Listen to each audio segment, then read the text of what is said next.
Hello everyone.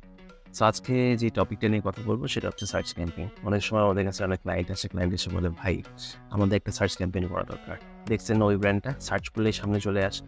সবার আগে আপনাকে যে জিনিসটা বুঝতে হবে সেই জিনিসটা হচ্ছে আপনার যে ব্র্যান্ডটা আছে সেই ব্র্যান্ডটার জন্য মানুষ আদৌ কি সার্চ করে? যদি না করে তাহলে সার্চ ক্যাম্পেইন আপনার জন্য না।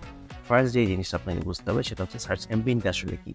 আপনি যদি খুব ইনস্ট্যান্ট সলিউশন চান বা ইনস্ট্যান্ট একটা রেজাল্ট দেখতে চান তাহলে আপনার জন্য সার্চ অ্যাড। আর যদি আপনি একটা লং টার্ম ভিশনটাকে মাথায় রেখে কাজ করতে চান তাহলে আপনার জন্য এসইও। অফকোর্স ২ টার কম্বিনেশন হলে সবচেয়ে বেস্ট হয়।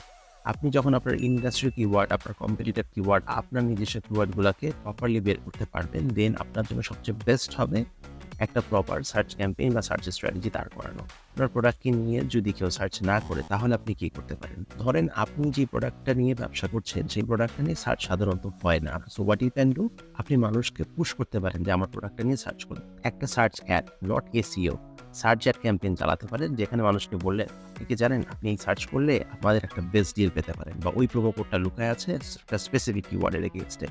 তখন মানুষ আসলে ওই প্রোমো কোডটা অ্যাভেইল করার জন্য তখন সার্চ করবেন। ইভেনচুয়ালি আপনার ক্যাম্পেইনটাকে আপনি আসলে একটা সাকসেসফুল ক্যাম্পেইনে ল্যান্ড করতে পারবেন। অ্যান্ড মোস্ট ইম্পোর্টেন্টলি আপনি সেখান থেকে কিছু ডেটাও পাবেন যেটা দিয়ে আপনি পরবর্তীতে রিমার্কেটিং বলেন বা অন্য যেকোনোভাবে এটাকে ইউটিলাইজ করতে পারেন। So let's start.